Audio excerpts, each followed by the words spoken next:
exercice 40.2 où on va nous demander, on va essayer de montrer que Sn est engendré par sigma et puis tau. Tau c'est donc 1, 2.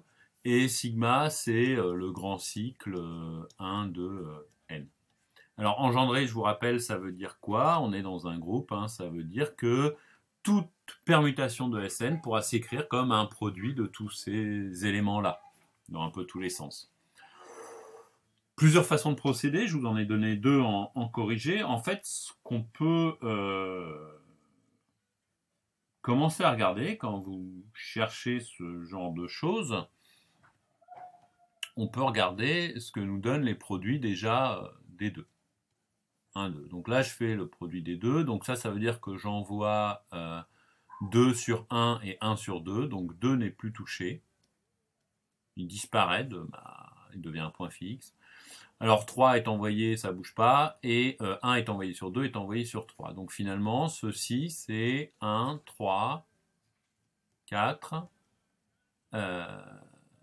jusqu'à n. Bon, j'ai fait mettre un trou. Donc, si j'ai un trou, je peux essayer de recomposer soit par un 2, soit d'un autre bout, mais ce que je voudrais, d'accord? Parce que là, je peux essayer de recomposer à nouveau, donc là, j'ai que le début, par exemple, ce que j'avais de l'autre côté. 1, 2, n.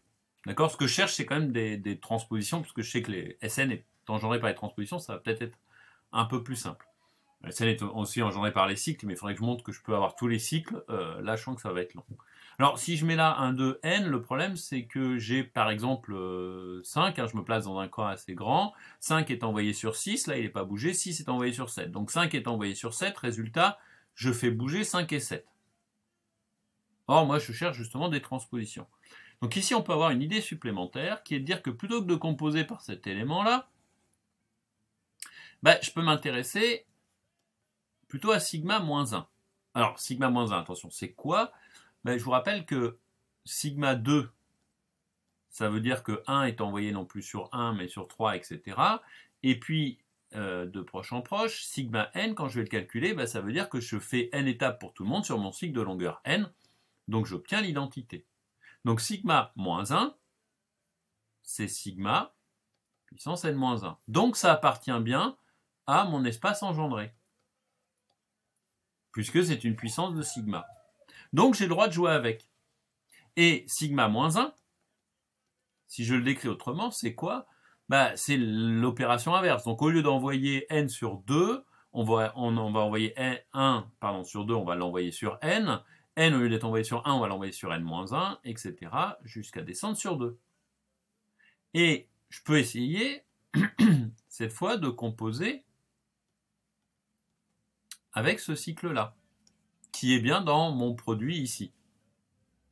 D'accord? Donc j'obtiens ceci rond 1, n, n-1, rond 2. Et là, cette opération-là, 2 est envoyé sur 1, qui est envoyé sur 3.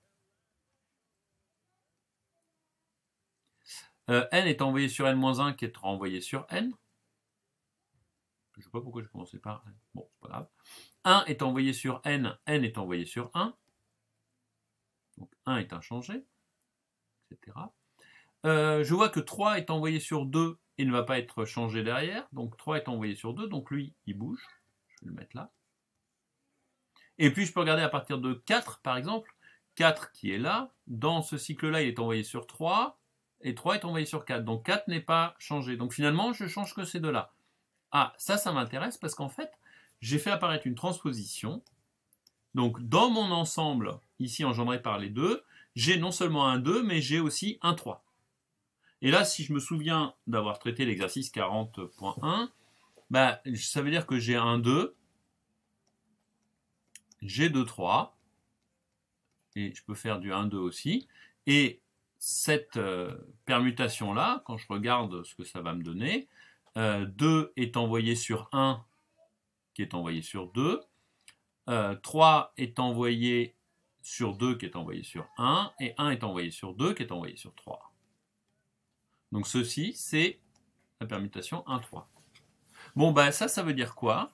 ça veut dire que pour l'instant, avec 1, 2 et 3, j'ai dans l'ensemble là-haut, 1, 2 est dedans, 2, 3 est dedans, 1, 3 est dedans. Donc finalement, j'ai toutes les transpositions que l'on peut écrire avec 1, 2, 3. Et en reprenant cette idée, je vais pouvoir faire la même chose avec un 4. D'accord? C'est-à-dire que vous allez rajouter ici, plutôt que de faire agir sur 1, 3 par exemple, 1, 2, vous allez faire agir sur 1, 3. On va avoir le même type de raisonnement qu'ici, et on va réussir à obtenir ainsi toutes les permutations que l'on peut obtenir à partir de 1, 2, 3 et 4.